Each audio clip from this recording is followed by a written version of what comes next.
Hello everyone, this is Leo, and today I'd like to introduce you to Signal-Foundry. So this is a project, a collection of AI-powered tools designed to handle various tasks, and including like CI/CD automation, web browsing, and data extraction. So it's built with a focus on reliability, cost efficiency, and ease of use. And the core challenge wasn't just to make an AI that works on a happy path. It was about how we bridge the gap between a fragile LLM prototype and a reliable production-ready system.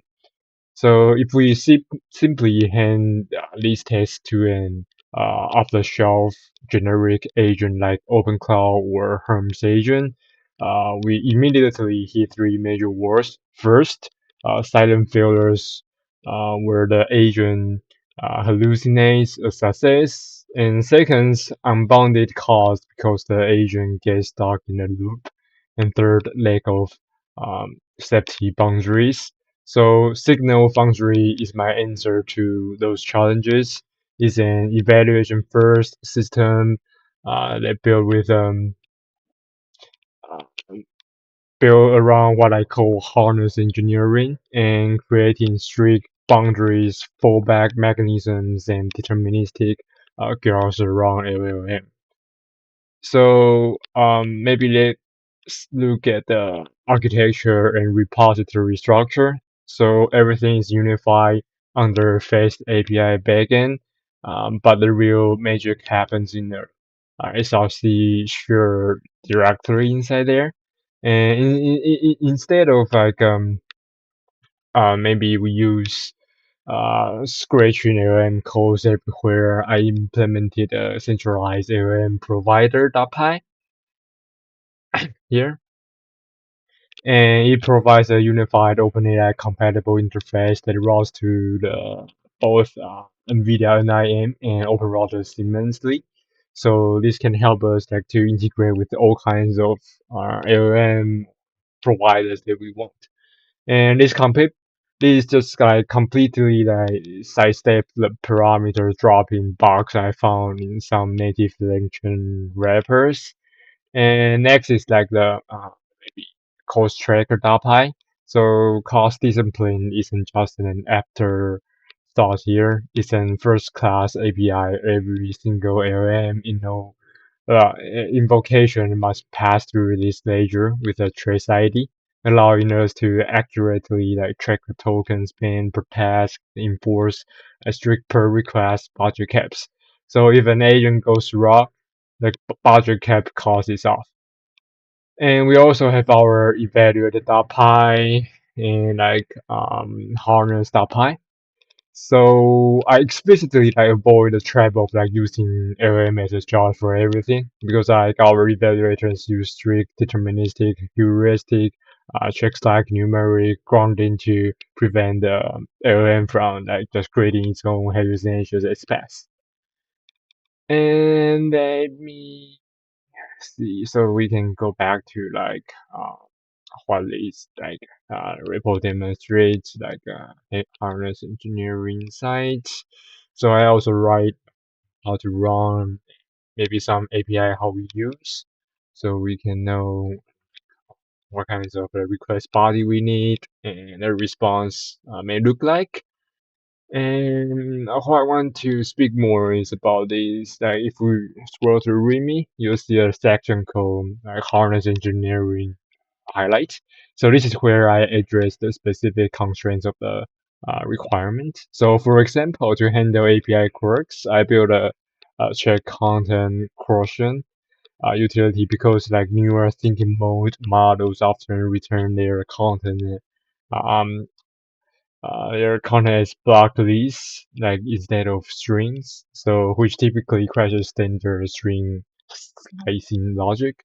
So another highlights like the silent failure guard. So this is arguably the highest value feature in this repo. It uses a mix of rejects for H phrase like I cannot find or requires login and cross references numerical answers against the observed page DOM. Yeah, so if the agent gives an answer but the numbers don't actually exist on the page, the system overrides the alien's confidence and forces a not found or unverified status. So this will effectively like eliminate the most dangerous type of AI failure. Okay, so next thing I think what I can show would be like a evaluation part.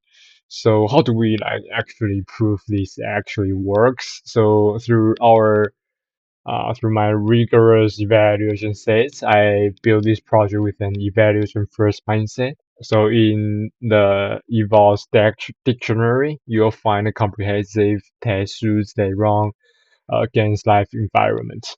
Like for example, for the browser agent, the text two part, the eval set actually like we cover maybe around 30 real world cases, and I built up with like a crossfire difficulty dimension. So I intentionally injected failure cases like asking for a contact email on a page where it doesn't exist, or our eval that proves that the agent correctly returns a not found rather than hallucinating an email address.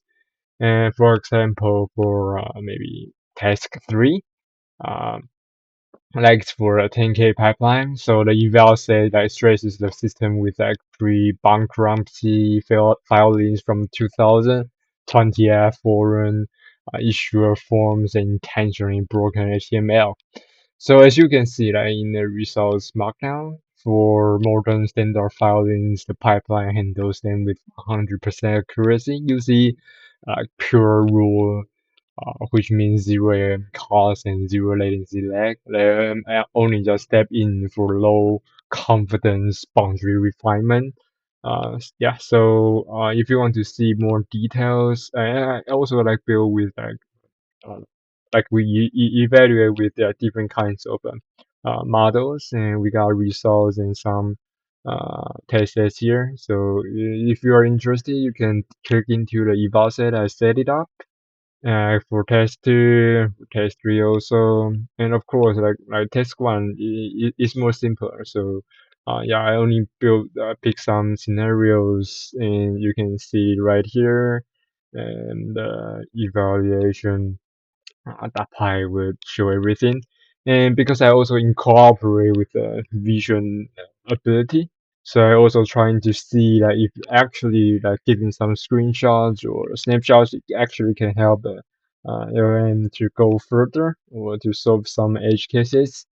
And so I also do some like evaluation metrics here and some some uh, some evaluation pipeline here. You can see it right here. So everything's on the evals directory, and everything I built up by server on the Zebra. So I set up a domain, and you can directly click it in. So you will see a homepage here. So let me show you how the development on Zebra. So the UI serves as the dashboard for all three tasks. On the top, we have the model registry, and like featuring the you can bring your own key.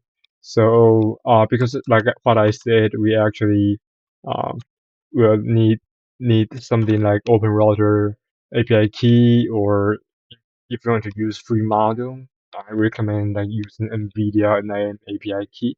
And for this demo, I'll quickly show you OpenRouter thing. Yeah, so you can bring your own key here, so you can securely just pass your OpenRouter keys to only in browsing station.